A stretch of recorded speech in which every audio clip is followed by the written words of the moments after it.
नमस्कार दोस्तों, आज की इस वीडियो में आरआरबी एनटीपीसी 22 जनवरी को जो पेपर हुआ था उन क्वेश्चंस को सॉल्व करेंगे। दोस्तों, आप लोगों के माध्यम से मुझे जितने भी क्वेश्चंस मिले हैं उनको इस वीडियो में सॉल्व कराऊंगा। तो पहला क्वेश्चन है, ए बी से 25% ज़्यादा है तो बी ए से कितना प्रतिशत कम है। फिर से ध्यान दें, ए बी से 25% ज़्यादा है तो बी ए से कितना प्रतिशत कम है। तो यहाँ प्रश्न में है ए बी से 25% ज़्यादा है यानी बी, तो यहाँ हम बना लेंगे ए और यहाँ कर देंगे बी। तो बी जो है यहाँ पर 100% और ए जो है बी से 25% ज़्यादा है, तो यानी कि 100 और 25 125। और यहाँ पर जो है इन दोनों में अंतर कितने का है, 25 का। अंतर कितने का है, 25 का। अब यहाँ क्वेश्चन में कहा गया है, पूछा है कि बी ए से कितना प्रतिशत कम, यानी ए से पूछा है तो ए का कितना है 125, कितना है 125, तो बटे 125 हो जाएगा और प्रतिशत निकालने के लिए 100 से हम गुणा कर देंगे। अब इसे काट देंगे तो 25 पंजे 125 और 5 से इसे हम काटेंगे तो यहाँ 20, यानी कि 20%। दोस्तों, बी ए से 20% कम है और यही हमारा जो है राइट आंसर है। और देखते हैं अगले क्वेश्चन में क्या पूछा गया है। क्वेश्चन 2, एक शहर की जनसंख्या प्रतिवर्ष 5% की दर से 2 वर्ष बाद इतनी हो जाती है तो प्रारंभ में जनसंख्या क्या थी। तो सबसे पहले जनसंख्या जो है वह 100% जो है रही होगी, तो 100 में ये 5% बढ़ जाती है तो 105% हो जाएगी दोस्तों। और इसे हम बट्टे में कर लेंगे 105/100। अब इसे हम 5 से काट देंगे तो 5 दूनी 10, 5 एकम 5, ये हो जाएगा 5 10 20, यानी 21/20। और हमें क्या निकालना है, हमें निकालना है कि 2 वर्ष के पहले यानी कि प्रारंभ शुरुआत में जनसंख्या कितनी थी। तो यहाँ पर ये 441 और ये 40, और इसे हम क्या करेंगे, इसे हम पलट करके 2 बार हम गुणा कर लेंगे, क्योंकि यहाँ पर समय जो है यहाँ पर 2 वर्ष है। तो हम गुणा कर लेंगे 20/21 और यहाँ भी 20/21।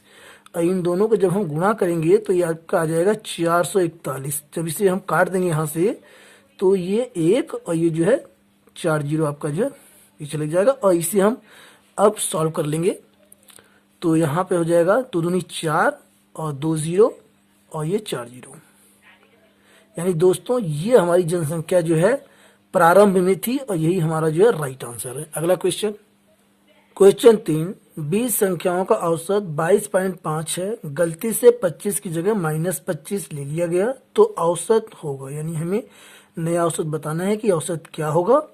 तो यहाँ पर देखिए गलती से 25 की जगह -25 लिया गया, तो सबसे पहले हम 25 लेंगे जो ये -25 को कवर करेगा और उसके बाद इसमें हम 25 जोड़ देंगे तो आपका ये हो जाएगा 50। कितना हो जाएगा ये 50। अब हम क्या करेंगे, ये संख्याएं कितनी है 20। अब 50 में हम 20 से भाग दे देंगे, 0 से 0 कट गया और ये आपका आ गया 2.5। अब हम निकाल लेंगे औसत यानी कि एवरेज, नया एवरेज। तो यहाँ पर 22.5 यहाँ पर पहले से दिया हुआ है और इसमें हम जोड़ देंगे 2.5, तो ये हो गया 0 और ये 5, ये 2, यानी कि 25। कितना आ गया 25। यही आपका जो है राइट आंसर है। अगला क्वेश्चन, क्वेश्चन 4, एक दुकानदार ₹31 में किसी वस्तु को बेचने पर उसे 7% की हानि होती है तो इस वस्तु को ₹35 में बेचने पर कितना प्रतिशत लाभ होगा। दोस्तों, यहाँ पर कोई वस्तु जो है वो 100% रही होगी और 100% में से इसमें कहा गया कि 7% की हानि होती है, यानी कि 7% हम घटा देंगे तो यहाँ आपका आ जाएगा 93%, यानी कि 93%। और 93% जो है यह 31 है, यानी कि 31 बराबर जो है 93% है। तो हम यहाँ से निकाल लेंगे क्रय मूल्य, यहाँ से निकाल लेंगे हम क्रय मूल्य। अब क्रय मूल्य हमारा हो जाएगा यहाँ से 31/93 और 93% कर देंगे तो ये जो प्रतिशत है ये ऊपर 100 में चला जाएगा तो इंटू 100 हो जाएगा। ठीक है, अब इसे हम 31 से काट देंगे तो ये 3 बार में कट जाएगा जो है, तो आपका आ गया ये 100/3। कितना आ गया ये 100/3, ये क्रय मूल्य आ गया। और यहाँ पर विक्रय मूल्य दिया है 35, वस्तु का विक्रय मूल्य बराबर 35 रुपए। अब हम क्या करेंगे, अब यहाँ से हम लाभ निकाल लेंगे जो है। तो लाभ देखिए कैसे निकालेंगे, 35 माइनस 100/3। लाभ का जो सूत्र होता है वह होता है विक्रय मूल्य माइनस क्रय मूल्य। तो विक्रय मूल्य आपका 35 है, क्रय मूल्य यहाँ हमने निकाला 100/3 है। अब एलसीएम जब हम लेंगे तो ये 3 हो जाएगा, 3 पंजे 15 के 5, 105 माइनस 100, तो आ गया ये 5/3। तो लाभ हो गया ये 5/3। और हमें क्या निकालना है, लाभ प्रतिशत। तो प्रतिशत लाभ के निकालने के लिए लाभ 5/3 और क्रय मूल्य 100/3, 100/3 और गुणा में 100। तो 3 से 3 कट गया और 100 से 100, तो आ गए 5%। दोस्तों 5% का जो है लाभ हुआ है और यही हमारा जो राइट आंसर है। देखते हैं अगले क्वेश्चन में क्या पूछा गया। क्वेश्चन 5, सीमा के पास कुछ रुपए हैं तथा उसने अपने रुपए का 6.25% खर्च कर दिया जो कि 75 रुपए के बराबर है, तो उसके पास कितने रुपए हैं। तो यहाँ पर देखिए 6.25% खर्च कर दिया और जो 75 रुपए के बराबर, यानी 6.25% और 75 जो है बराबर है। तो यहाँ पर हम मान लेंगे उसके पास x रुपए थे, x रुपए का उसने जो है 6.25% खर्च कर दिया और जो कि बराबर है 75 की। अब इसे सॉल्व कर लेंगे तो ये हो जाएगा x गुना 6.25/100 बराबर 75 और x बराबर 75 गुणा 100 और बटे ये 625, दशमलव हटा देंगे ऊपर चला जाएगा 100। अब 25 इसे हम काट देंगे, 25 काटेंगे, 25 चौका 100, 25 बार में कट जाएगा, यहाँ पे 75 है, ये 75 रुपये था। अब 25 से काटेंगे, 25 तियाँ 75, तो 4 तियाँ 12, यानी कि 1200 रुपये थी उसके पास। कितने रुपए थे, 1200 रुपये, और यही जो है राइट आंसर है। अगला क्वेश्चन, क्वेश्चन 6, रीना और रिया एक काम को 6 दिन में कर सकती हैं और अकेले रिया उस काम को 8 दिन में कर सकती है, तो रीना उसे कितने दिनों में करेगी। यहाँ पर रीना और रिया एक काम को 6 दिन में कर सकती हैं, दोनों मिलके करती हैं। तो यहाँ हम लिख लेंगे रीना प्लस रिया मिलके कितने दिन में करती हैं, ये 6 दिन में। तो 6 दिन यहाँ लिख लेंगे हम। और अकेले रिया, अब यहाँ रिया लिख लेंगे, रिया जो है उसी काम को 8 दिन में कर सकती है, तो 8 दिन हो गया। अब 6 और 8 का हम एलसीएम निकाल लेंगे। तो ये देखिए एलसीएम हो गया 6 और 8 का, और इसको निकालने के लिए एक शॉर्ट ट्रिक है। तो यहाँ पर हम ये देखेंगे कि ये दोनों किस संख्या से डिवाइड हो जा रही। तो यहाँ पर हम देख रहे हैं 2 से जो है ये दोनों संख्या जो डिवाइड हो जा रही हैं। तो आप चाहे तो इसे काट लें, चाहे तो इसे काट लें। हम इसे काटते हैं, 2 तियाँ 6, तो 8 तियाँ 24, कितना हो गया 24। तो एलसीएम आपका आ गया 24 और ये आपका आ गया टोटल वर्क, यानी कुल काम आपका आ गया जो है टोटल वर्क आपका आ गया। तो अब ये 6 से इसे हम भाग दे देंगे, तो 6 चौक 24, यहाँ पर जो है 4 आ जाएगा जो है। और इसे भी जो है हम अब 8 से इसे हम भाग दे देंगे इसमें, तो 8 3 24, 3 आ जाएगा। अब हम क्या करेंगे, अब हम घटा देंगे जो है। तो 4 में से 3 गया, यहाँ पर 1 बचा, और यहाँ से जो है ये जब घटाएंगे इसमें हम, तो ये जो है दोनों कट जाएगा, रिया कट जाएगा, और यहाँ से रीना बचेगा जो है। क्या बचेगा हमें, रीना। ये जनरल सी बात है। तो यहाँ पर हो गया रीना जो है एक काम को 1 दिन में कर सकती है, इसका 1 दिन का ये काम है जो है। अब हमें क्या निकालना है, ये 24, यानी ये टोटल वर्क 24 है, तो 24 जो एक काम है ये कितने दिनों में करेगी। तो 1 दिन का इसका एक काम है रीना का। तो यहाँ पे देखिए दोस्तों हम क्या करेंगे, 24 में हम ये 1 से भाग दे देंगे, तो आ जाएगा 24 दिन। 24 दिन, यही हमारा राइट आंसर है। रीना जो है उस काम को 24 दिन में करेगी, यही करेक्ट आंसर है। अगला क्वेश्चन, क्वेश्चन 7, किसी परीक्षा में पास होने के लिए 60% अंक चाहिए, जबकि एक विद्यार्थी ने 60 अंक प्राप्त किया और 60 अंकों से फेल हो गया, तो कुल पूर्णांक ज्ञात कीजिए, यानी कुल पूर्णांक कितना था ये हमें बताना है। तो यहाँ पर क्वेश्चन में है कि विद्यार्थी ने 60 अंक प्राप्त किया, कितना प्राप्त किया, 60 अंक उसने प्राप्त किया और 60 अंकों से फेल हो गया। तो यदि इसे हम 60 अंक दे देते हैं तो छात्र जो है, विद्यार्थी जो पास हो जाता है, यानी 120 अंक लेकर के जो है दोस्तों। और यहाँ पर ये है 60 अंक चाहिए पास होने के लिए।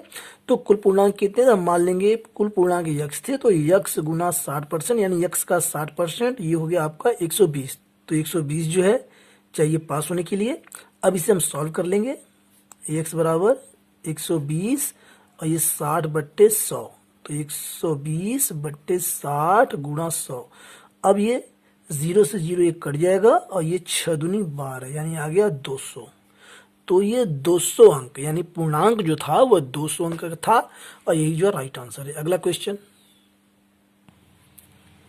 क्वेश्चन नंबर 8, 12 तथा 15 का तृतीय अनुपात क्या होगा। तो इसका कंसेप्ट है ए व बी का तृतीय अनुपात, और ये होता है b²/a। तो यहाँ पर b है 15, 15 का स्क्वायर और बाई a यानी कि 12, इसे सॉल्व कर लेंगे। 15 गुना 15/12, इसे हम कर सकते हैं 15 गुना 15 और ये हो जाएगा 4 गुना 3, तो 3 पंजे 15। अब ये कटेगा नहीं, 15 पंजे 75 और 75/4, यही जो इसका राइट आंसर है। अगला क्वेश्चन, क्वेश्चन 9, ए और बी किसी काम को 24 दिन में, बी और सी उसी काम को 12 दिन में तथा सी और ए उसी काम को 6 दिन में करते हैं, तो तीनों मिलकर उसे कितने दिनों में समाप्त करेंगे। दोस्तों तो यहाँ पर ए और बी किसी काम को 24 दिन में, तो ए प्लस बी दोनों मिल करके 24 दिन में समाप्त करते हैं काम को। 24 बी और सी, तो बी प्लस सी मिलकर 12 दिन में, सी और ए, सी प्लस ए मिलकर के 6 दिन में। अब हम क्या करेंगे, 24, 12 और 6 का एलसीएम हम निकाल लेंगे। तो एलसीएम यहाँ पर आ जाएगा 24 और आपका ये हो गया टोटल वर्क, टोटल वर्क। अब 24 में हम 24 से भाग देंगे तो यहाँ पर आ जाएगा 1, 12 से भाग देंगे 24 में आ जाएगा यहाँ पर 2 और 6 से भाग देंगे 24 में तो यहाँ पर आ जाएगा 4। अब इसको हम जोड़ लेंगे तो यहाँ पर हो जाएगा 4 2 6 1 7 और इससे हम जोड़ेंगे तो 2a और प्लस 2b प्लस 2c, तो 2 कॉमन ले लेंगे तो a प्लस बी प्लस सी और 2 को हम तृतीय गुणा में नीचे ले आएंगे तो a प्लस बी प्लस सी का एक दिन का काम हमें पता चल जाएगा 7/2। ये a प्लस बी प्लस सी मिल करके एक दिन में 7/2 काम करते हैं, तो इतना काम जो है कितने दिनों में करेंगे।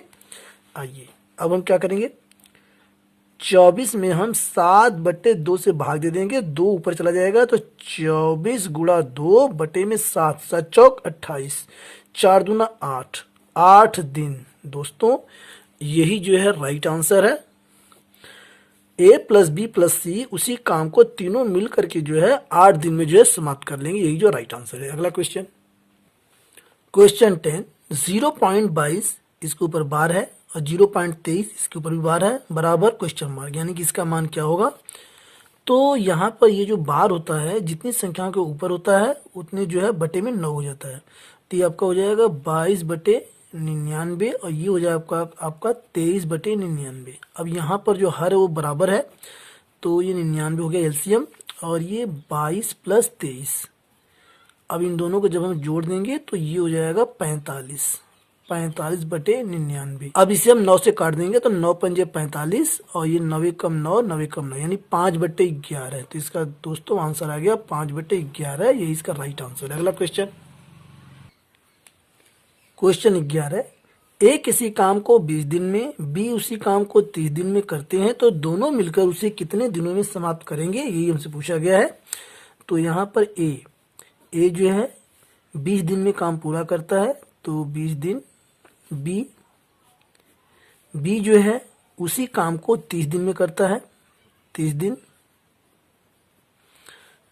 तो दोनों मिलकर उसे कितने दिनों में समाप्त करेंगे। यहाँ पर हम क्या करेंगे कि 30 और 20 का हम एलसीएम निकाल लेंगे तो एलसीएम आ जाएगा 60 और ये आ गया टोटल वर्क, टोटल वर्क। अब हम 20 से इसमें हम भाग दे देंगे तो यहाँ पर आ जाएगा 3 और 30 से हम भाग दे देंगे, आ जाएगा 2। अब हम इनको जोड़ लेंगे, इसे जोड़ेंगे तो ये a प्लस बी हो जाएगा और यहाँ पर बराबर में 3 2 5, यानी कि a प्लस बी मिलकर के 5 काम करते हैं एक दिन में, 5 काम करते हैं एक दिन में। तब दोनों मिलकर उस काम को कितने दिन में समाप्त करेंगे? यह जो 60 है ये टोटल वर्क है, कुल काम है। अब 60 से हम 5 में भाग दे देंगे तो 5 एकम 5, अब 5 दूनी 10, यानी कि 12 दिन। 12 दिन में दोस्तों दोनों मिलकर के काम जो है समाप्त कर लेंगे और यही जो हमारा राइट आंसर है। इसी के साथ अगला क्वेश्चन 12 में करनी में 5 प्लस करनी में 11 ब्रैकेट में और दूसरे ब्रैकेट में है करनी में 5 माइनस करनी में 11 का मान हमसे पूछा है। तो इसका सॉल्व करने के लिए कॉन्सेप्ट होता है ए स्क्वायर माइनस बी स्क्वायर, और ये होता है एक कोष्टक में a प्लस बी हो जाता है और दूसरे कोष्टक में हम a माइनस बी कर सकते हैं। तो ये a plus B a minus B है और यहाँ भी a plus B a minus B है, तो इसे हम इस प्रकार से कर सकते हैं। तो यहाँ हम कर देंगे करनी में 5 का ये होल स्क्वायर माइनस में करनी में 11 का ये होल स्क्वायर, करनी से करनी कट जाएगा तो 5 बचेगा, यहाँ भी करनी से करनी कट गया 11 बचा। तो 5 में से जब 11 घटाएंगे तो आ जाएगा माइनस का 6 और यही हमारा राइट आंसर है। अगला क्वेश्चन 13 28 पी की पावर 5 और क्यू का स्क्वायर तथा 14 पी का पावर क्यूब और क्यू का पावर 5 का एचसीएफ क्या है? दोस्तों तो एचसीएफ जो होता है वह दोनों संख्याओं में कॉमन होता है, उसी को हम एचसीएफ कहते हैं। तो यहाँ पर 14 और 28 में 14 कॉमन है, यानी 14 से 28 भी कट जाएगा तो 14 हो गया। और यहाँ पर p की पावर 5 है और यहाँ पे p का क्यूब है। तो यहाँ पर जो पावर कम होती है, जो दोनों में कॉमन होता है, जो पावर कम होती है उसे हम लेते हैं। तो यहाँ p का क्यूब और यहाँ पे q का यहाँ पे पावर 5 है, यहाँ पे q का स्क्वायर, तो q का स्क्वायर हम ले लेंगे दोस्तों, और यही हमारा एचसीएफ है, राइट आंसर है। अगला क्वेश्चन 14 निम्न में से कौन सा भिन्न है? ऑप्शन ए करनी में 7, बी करनी में 5, सी करनी में 11 और डी करनी में 9। तो यहाँ दोस्तों हम देख रहे हैं कि ये करनी में 7 और ये करनी में 5 और ये करनी में 11, ये तीनों संख्याएं जो है करनी से फ्री नहीं हो पाएंगी, इसलिए ये तीनों संख्याएं अपरिमेय संख्याएं हैं। ये कैसी संख्याएं हैं? अपरिमेय संख्याएं। क्लियर हो गया? और यहाँ पर ये जो करनी में 9 है ये करनी से फ्री हो जाएगी और यहाँ से हमें जो है 3 जो है प्राप्त हो जाएगा। कितना प्राप्त होगा? 3। तो इसलिए जो 3 है यह जो है परिमेय संख्या है, यह जो है परिमेय संख्या है, इसलिए ऑप्शन डी जो है इन चारों में भिन्न है, अलग है, और यही हमारा राइट आंसर है। अगला क्वेश्चन 15 85 और 119 का एचसीएफ 85x माइनस 153 है। तो x का मान है, यानी x का मान हमें ज्ञात करना है।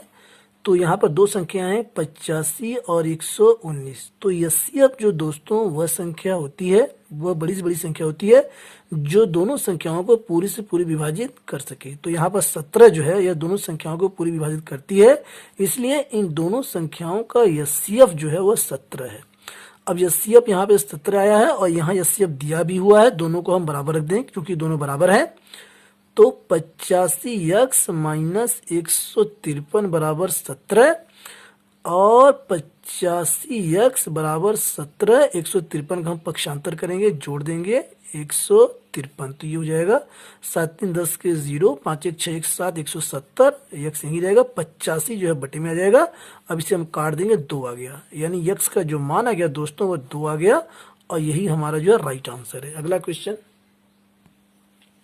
क्वेश्चन 16 निम्न में से कौन सा अपरिमेय संख्या 3 और 5 के बीच में है? 3 और 5 के बीच में हमें बताना है इन चारों ऑप्शन में से कौन सी संख्या है। तो सबसे पहले यहाँ पे करनी में 3 का जब हम मान निकालेंगे तो यह आएगा 1 पॉइंट कुछ इसका मान आएगा। तो यह जो है 3 और 5 के बीच में नहीं है, इसलिए कट हो जाएगा। अब ये करनी में 5 इसका जब मान निकालेंगे तो यह जो है 2 पॉइंट जो है कुछ आएगा, यानी यह भी नहीं है और यह भी जो है कट हो जाएगी। और ये 27, ये जो 27 है यह जो है इसका जो मान है यह 5 पॉइंट कुछ आएगा जो है, इसलिए यह 5 से जो है ज़्यादा हो जाएगी, इसलिए ये भी संख्या कट हो जाएगी। और ये जो है करनी में 17 इसका जो मान है 4 पॉइंट जो है कुछ आएगा, इसलिए यह संख्या जो है 3 और 5 के बीच में यही अपरिमेय संख्या है और यही जो हमारा राइट आंसर है ऑप्शन डी करनी में 17 है। इसी के साथ जो है अगला क्वेश्चन देखते हैं क्या पूछा गया है। क्वेश्चन 17, एक सामान में 20% का लाभ हुआ, यदि क्रय मूल्य को 5% बढ़ा दिया जाए तो लाभ कितना होगा। ऑप्शन ए 14%, बी 10%, सी 14 सही 2/7%, डी 12%। तो दोस्तों वस्तु का क्रय मूल्य जो भी वह सामान रहा होगा उसका क्रय मूल्य जो है माना वो 100 रुपये रहा होगा। तो यहाँ पर हम मान लेंगे माना वस्तु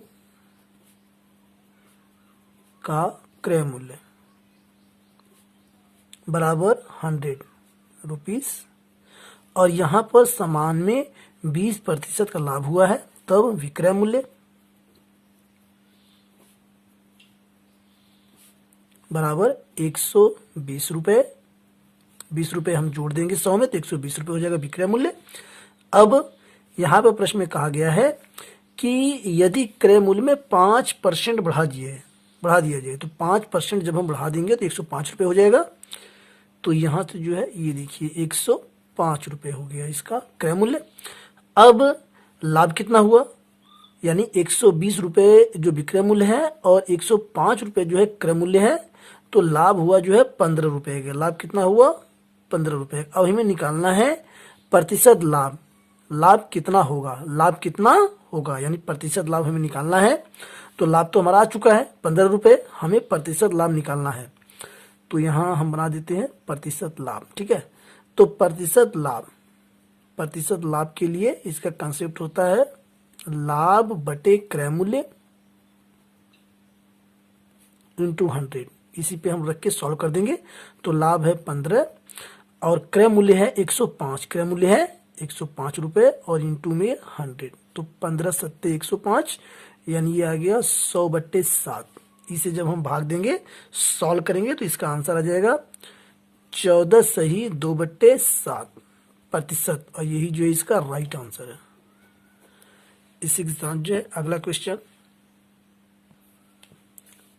18, निम्न में से कौन सा 7 दशमलव होगा। तो ऑप्शन ए है 2/5, बी है 2/3, सी है 2/7 और डी है 2/9।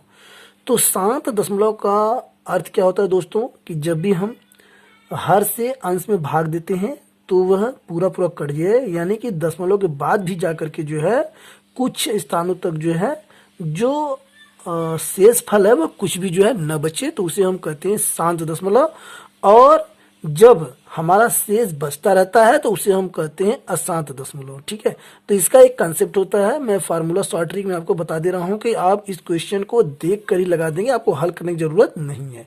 तो इसका कंसेप्ट क्या होता है कि जब भी जैसे अंश है, अंश बटे हर होता है, तो ये जो हर जो है यह जो है इसकी जो पावर है यह जो है 2 की पावर कुछ भी हो या 5 की पावर जो है कुछ भी हो या दोनों की मिला के पावर कुछ भी हो, तो जो है वह जो भी संख्या या परिमेय संख्या होगी वह जो है 7 दशमलव होगी। तो यहाँ पर हम देखते हैं कि ऑप्शन ए जो है 2/5 यानी इसकी पावर जो 1 है, यानी ये हमारे कंसेप्ट पे बैठता है, इसलिए यही जो ऑप्शन हमारा करेक्ट है। और ये 3 है, ये नहीं बैठता है, ये भी कट हो जाएगा 7 है और ये भी कट हो जाएगा। तो ऑप्शन हमारा ए जो है 2/5 यही 7 दशमलव है, राइट आंसर है। और इसी के साथ मुझे उम्मीद है कि वीडियो आपको पसंद आया होगा। दोस्तों वीडियो आपको कैसा लगा कमेंट के जरिए अवश्य बताएं। Thanks for watching.